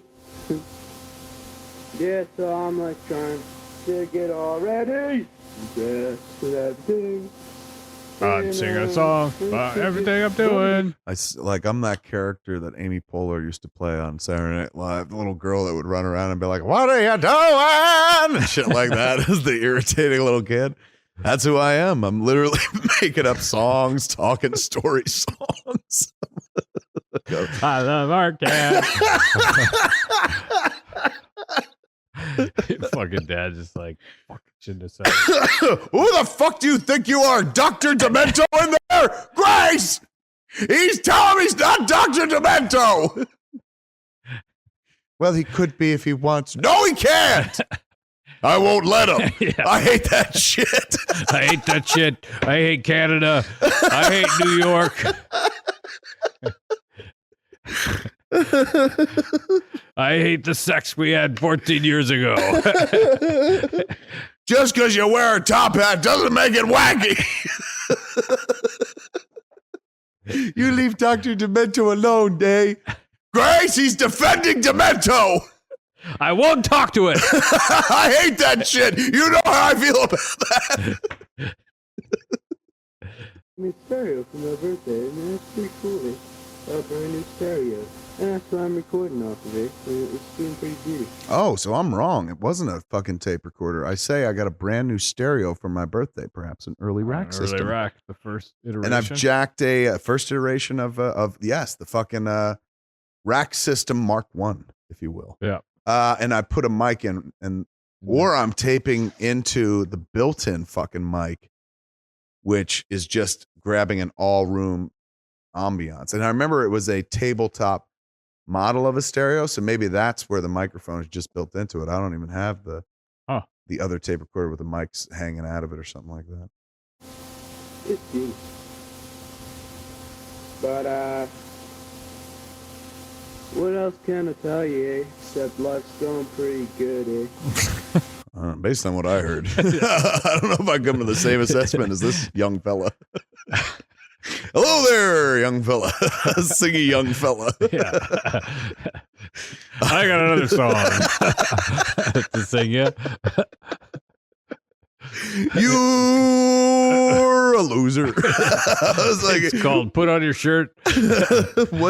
Are there any other lyrics? Like, it's a pretty short song. It gets right to the point. Once again, it's like, oh, well, once again, like you're 14. Like, What else? it's that thing where it's like, it's like any 14-year-old. You would like to believe, all of us would like to believe that we were child prodigy geniuses like fucking Amadeus, writing operas at age fucking 6 or something. Even like if they had tape of him, it might have been like, oh, now, now I'm talking down here, now over here, I don't have my shirt on, la, la, la, la, la. Where they're like, oh my God, put a bullet in this kid. Invent Ritalin and give it to him. Shove it down his fat little fucking mouth. How's life going on your end, eh? I'm gonna leave you lots of space to record, like the whole other side, eh? So that's what you can record on. I'll ask you a bunch of questions, and then I can see if you answer them, eh? So how's life going with you, eh? Question number 1, you would answer that on the other side. Hey, you got any girl interests there at your school, eh? Girl, don't cry. Do you have any girl interests? I sound like a Martian, like I'm approximating human speech. Tell me, John Flynn of Earth, do you have girl interests? Grace!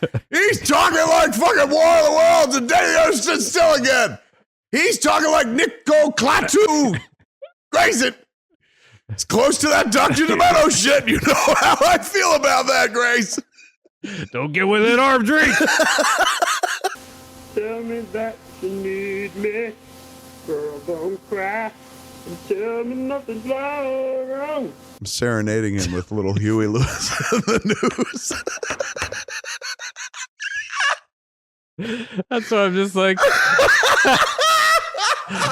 it's our breakup song, dude. John Flynn's dad walks by. He's like, you're never seeing that boy again. I've just bought Arts Camp and shut it down. I won't let this happen. Shut that tape off. I'm not convinced it's not going to explode at the end. This boy's crazy, John. No, man. He's just eccentric. No, John. He's a crazy, dangerous predator. I'll be all right one way or another. But not a bad singing voice. I'll be honest with you. Not a bad Huey Lewis, but crazy is. Let me see. He's not quite sure the lyrics at the end part there. Kind of bungled it, but recovers for the chorus pretty well. Will he be his own backup? Does he keep going?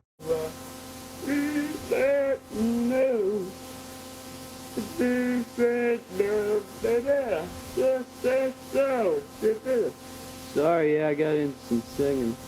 If you can call it that, eh? Oh, they're self-aware. And Yeah, right. Points for that. Yeah, you're just like, hey, sorry. I'm not like, oh, that was amazing, wasn't it? Should I get a record contract, John? I'm not fooling myself. I am a little bit self-aware. how about Strange Brew and they were separated? That was pissed. You mean you've never been apart? No, not ever. We've never been apart. There's a scene in Strange Brew where Bob and Doug get separated. Yep. Um, And one of them's totally fine and one of them's crying. yeah, Bob. The first thing, but they're both kind of like they have a breakup moment where he's like, "Well, see you later, eh?" He's like, "Yeah, good day." And they part, and they're both kind of sad. And then when Bob's with the girl and he's crying. yeah, well, first Doug catches up with the hockey player Rosie LaRose, and he's just like, "Phew, finally got rid of them, eh?" And he's acting tough and shit. And then they cut back to Bob and the girl, and he's like bawling. He's like, and she's like, "You mean you've never been apart?" He's like, "No, not ever." Oh, so fucking good. Okay, back into it, man. We're almost at the end of this. Wow. Yeah, it's it's only half of the one side of a cassette, so Yeah, it's yeah. only like 25 minutes or something like that. But as you can hear, Scott, Big finish. Yeah. Here it comes. La la la la la la. I saw Gremlins. I was pissed, man. Finally, seen it. It was good. Ooh, Did you say tits? piss. Oh, That's it was what I was going to piss. say before. I heard me say it earlier. What that was when I was a kid. That's a piss, man. Oh shit, that's Oh, a it's piss. funny? That's a pisser. Yeah, that's piss. We were pissed, man. Like that was the context of piss. So at this point, everything was a piss to me. Man, it was a piss. We saw Gremlins. That was a piss. Bob and Doug, they're pissed. Huh. Piss funny, I guess. I don't know. Pisser, perhaps. Mr. Pants. Fish pants funny. I love when she microwaved the little mother. Boom, just killed him. Just say the little mother. Like What's I'm talking about Gremlins now. I was like, I love when she microwaves the little mother. If I was current day Kev, I would never stop at mother. It would be motherfucker. I'm editing. Oh, you're editing yourself. Yeah. Like I'm taking it to the line. But again, I live in my parents' house, and to curse Was is like a big fucking deal. Like bad you might idea. as well. Honestly, you could steal in my house before cursing. In fact, my parents at one point fostered, shoplifting. I've told that story before, but cursing never. Yeah. So, I'm still in that room, and they're right on the other side of the door and shit in the living room or in their bedroom. So I'm trying to express myself, but not, You don't want to cross the line. I And don't want to take heat for it or anything like Yeah. that. But now that I think about it, I don't think I was like cursing my fool head off at arts camp either. That really didn't come into play. The language getting blue, like hardcore, until I guess I was like 18, 19 or something like that. When I started hanging out, I think, with Brian and Walter. And it's weird because they weren't even very cursy. Yeah. I can't remember what flipped the switch. And maybe it was just like, you know what, man? Like, I'm tired of not cursing. it. Yeah, like I want freedom. Or maybe I was just pushing at the edges a little bit. But I don't, you can hear this guy is terrified of fucking cursing. This guy could never have made Clerks. Ironically, Clerks never could have happened without this guy. Yeah. He's like, he's dead, eh? Over by him, strange Brew. Leave the guy in the chair. Knocks him over. Boom. Oh, he's dead. No, he's not. You killed him. You killed police. My brother's murderer. That was dead, eh? Hey, I'm That was a piss. gonna put on my sneaks now. Thank God. Shoes. We're at the end of this. It's now taken TeenMo Kev 22 minutes to get completely dressed. TeenMo Kev, sorry. Is that normal? Like if you weren't recording? Good question. I mean, well, how much recording was I actually doing? I was talking through the whole thing. It was very, very little time was dedicated to like, I'm not doing something else in the midst of this. Yeah. Maybe when I was talking about meeting Norma, I was a bit more, devoted to the recording, dedicated to the recording, not so much walking around getting dressed. But the rest of the time I'm getting dressed, and it just took me that fucking long.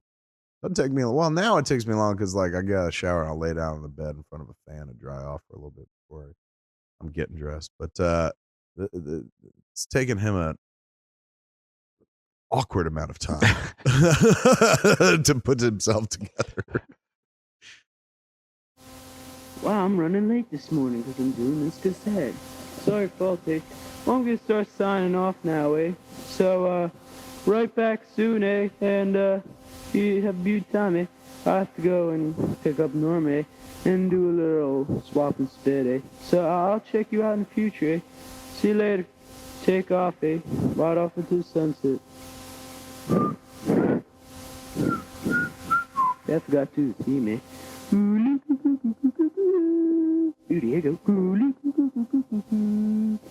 See you later, eh? Bye. Goodbye, TeenMo Kev. Wow. There it is, man. Kev at 14. Now, in terms of earlier recordings than that, there's one that I'm still trying to find. It's me and John Flynn doing The Great White North, Yeah. our own little comedy album.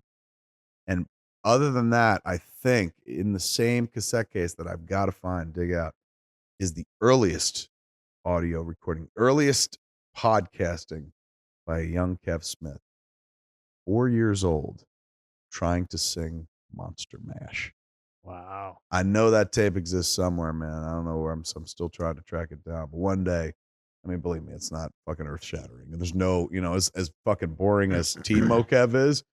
The 4-year-old you is not. Well, he's a terrible singer too. He doesn't know the words, so he's just like, ah ooh, monster mash, ah ooh, monster mash, ah ooh, Frankenstein and his friends. Like the fucking parts I know, I'm fucking singing at the top of my lungs. But it's kind of cute. Hopefully we can track it down one day, man. I have no recording. Nothing. I don't have anything. What about like family movies and shit? I don't think so. Really? We have photos. We don't really do videos. I don't think there's like any kind of. And Super 8 generally didn't have any sound. We didn't do that. They didn't really do that. There's got to be. What about? Were you in? We have tons of slides. Well, that doesn't do us good in the podcast. I know. World. I'm saying I can't think of any audio. Were you weren't in any plays or anything like that in high school? No. And you weren't in a band. Did you ever have to do a debate? No. There's one piece of gold I wish I could find, man. I did this school report for what was it? It was this class was called speech and acting, I think, speech and drama. Miss Keeler was a teacher. It was fun. We just did speech and drama, so it was like having an extra acting fucking class, as opposed to just doing the play. So we had to do an oral report, and do it any way you want, any presentation you want, anything, just command the room. That's the idea. So Teddy Ruxpin was very popular at that point. We had a Teddy Ruxpin in the house. And Teddy Ruxpin was the teddy bear that you popped a cassette into his back, and it made him talk. Like you heard the fucking whirring gears of his mouth. But he had a speaker built into him. And if you put him on like the side of the room and walked like, fucking half a football field away and squinted really hard, it looked like he was saying the things that was on the instructions. Make sure you're at a great distance. For adults only, because they didn't want to fucking encourage kids to like walk that far away, get hit by a car just to play with Teddy Ruxpin. So Teddy Ruxpin, you stick a cassette in, and I don't know what it was. It wasn't like you couldn't just stick any cassette in and his mouth would move. It had to be the one that came with Teddy Ruxpin. Yeah. So what I wanted to do was do an oral report with Teddy Ruxpin. But I couldn't. I first recorded like the whole fucking thing and popped it into the back. And it didn't work. I was like, fuck. And then I realized you have to work up their cassettes. So then I had to bring up a secondary cassette player. So I had Teddy Ruxpin sitting there. I turned his volume all the way down.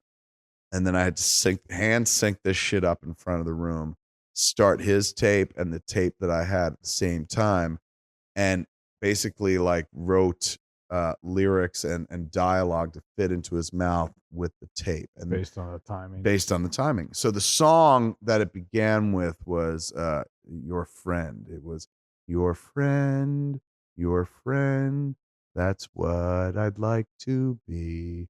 Your friend. And I forget what the next part was. So I changed it for my oral report. My oral report was on Lucifer in the movies, Satan in the movies. So instead, I recorded while he was whirring. Like basically, it was a weird lip sync where I turned his volume down, but so that his mouth was moving in accordance with whatever was on the Teddy Ruxpin tape. And then me with my cassette recorder or my rack system, my early rack system, if you will, rack system Mark I, I'm recording the new lyrics. Mm-hmm. So when I pressed both of the buttons and sat next to Teddy Ruxpin for my oral report, he sang a song called Satan. So instead of your friend, it was Satan, he is the evil Lord and stuff like that. The things we do in childhood, Scott, some people forget them. Me, I record. I have a record of them. You know what? I actually, after some digging, have found that I have a record too. Get at it. Oh, audio? You got a tape? No. Fuck. It's nothing that awesome. What is it? Fuck tape? It's a That'd be amazing. It's a masturbation tape. You're like, I was 13, discovering myself, set up a camera, jerked off for like 12 hours. Yeah. It was a long take. It was on SLP, actually. Because I wanted the best quality I could possibly get. Exactly. What is it? When I was I had sort of, my mom had, I don't keep anything, but my mom has kept a few little remnants of like stuff. And so I remember recently when they came down last year, they brought a box of like, my mom was literally like, brought a box of like, this is the rest of your shit. Like forever. Like she was like, this is the last of the stuff that I. She's like, you now have nothing in my home. Yes. Really? So you're like, you're done, Scott. You're officially an adult. I still have crap in my mom's house. No, she was like my varsity jacket from high school, my old soccer trophies. She was like, Scott, you'll never get pussy without this. Yeah. I don't know how you've I'm like, I'm been married. well, I don't know how you've been getting pussy from her without this jacket. Put this on, son. Well, that's why we don't have grandchildren. You're like, well, actually, I had a vasectomy. Yeah, exactly. That's the reason. Did you say varsity? I said vasectomy, mother. Not everything comes down to the varsity jacket, of course. Oh, Scott, when you wore this varsity jacket, all the girls thought you were cute. Yes, they did, mother. Tight. Now it looks like a members only jacket on a gargantuan. It's man. weird. It's like all blue leather. It's like, remember the old What's varsity? the name of the team? We are the Centaurs. Really? Centennial Centaurs. So your fucking symbol was like a mythical beast? Yeah. Half man, half horse? Yeah. That's so strange, man.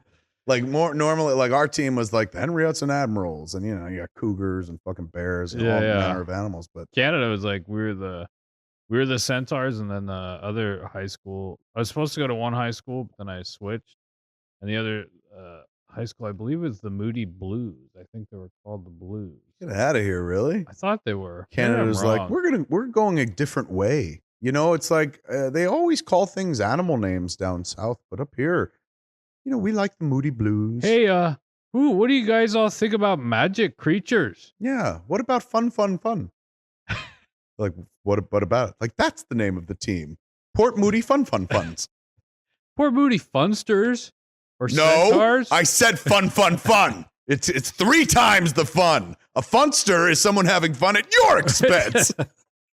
Okay. Fair enough, Mrs. Willis. Yes. Did you have a jacket with a dude on it? No. A dude who was half a horse? Yeah. I don't remember. It was just like the symbol was just like a C. I don't think there was like but there was. I guess there was a mascot. I don't really remember. I mean, Did somebody come out during the games? He was just like, "Look at me, I'm a guy on a horse." Yeah, fucking Perry's in my ass. Yeah, again. Say hi, Perry. Kicks his back foot. Hey, how's it going, eh? Go Centaurs, eh? Next year, when Gordo graduates, I get to be the head. Yeah, I've spent 4 years in an ass. 4 years as a horse's ass. My dad said.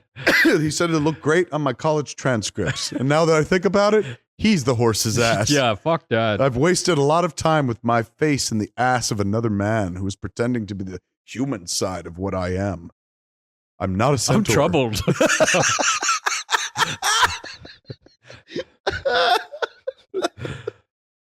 Is that the team mascot? Troubled? Troubled, the bipolar centaur? Because that's who I am. I'll probably never recover. I was going to go into medicine.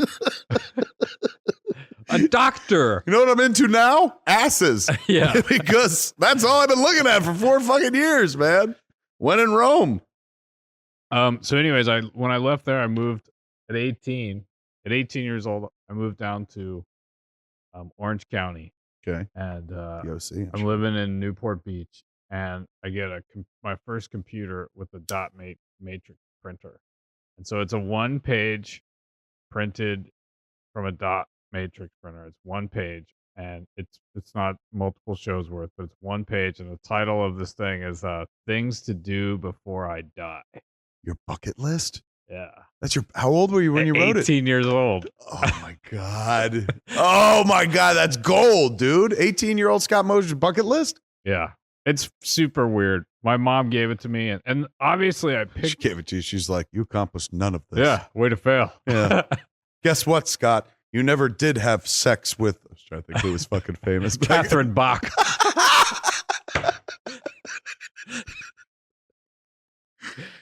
Your mom's pissed about it too. You were a dreamer, boy. What am I supposed to tell my friends? I'm supposed to go out with your aunt, and I find this list, and you say you want to have sex with Catherine Bach, but you never Have you did even it, met Scott. Catherine Bach? Well, I mean, you know, I watched that show a lot. yeah, I tried. I didn't completely read it, but next Smodcast. You're bringing it in? I'll bring it in. Next Smodcast, we're delving into fucking You'll get a past little Scott bit of Mosier. the. Don't fucking redline anything. Don't take anything out. What is it called? Redacted. Don't redact anything. I don't want to see any black lines where I'm like, what was this? Suck a dick.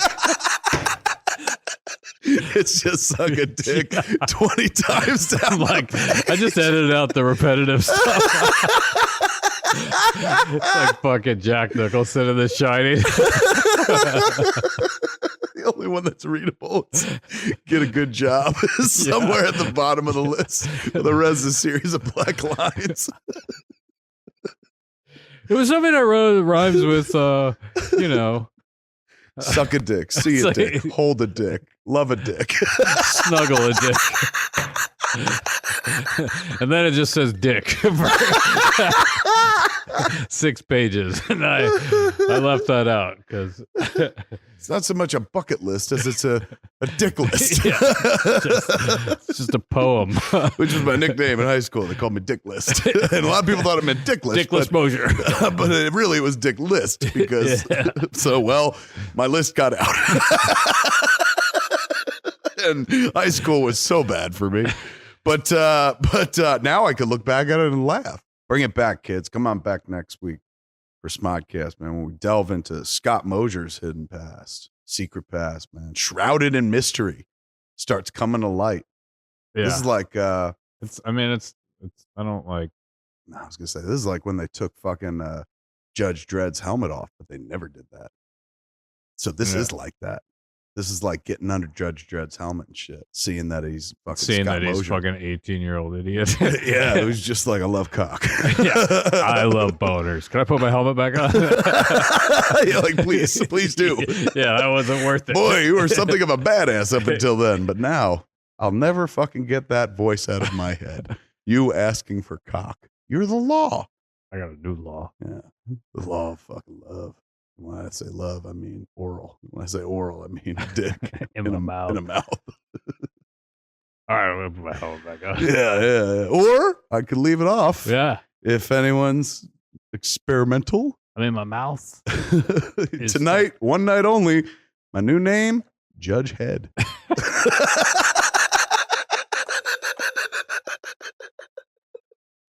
No? Nobody? Oh, please don't tell Johnny Anderson. This is so embarrassing. I thought we were all going to go for it. Yeah. I mean, what the fuck? We live in Mega City. We're surrounded by wastelands, man. We're the survivors. Let's all eat each other's dicks. Yeah. It's cool now. We're not being judged. The ones who will judge us, outside the city. No judges for them. We're the judges. And you know what? I judge this as this rocks. Take your dick out. It's a portrait of a man midlife struggling with his homoeroticism. Desperate to suck a dick. All right, man. That's Smodcast for this week. I'm Kevin Smith. Scott Mosier. Have a week.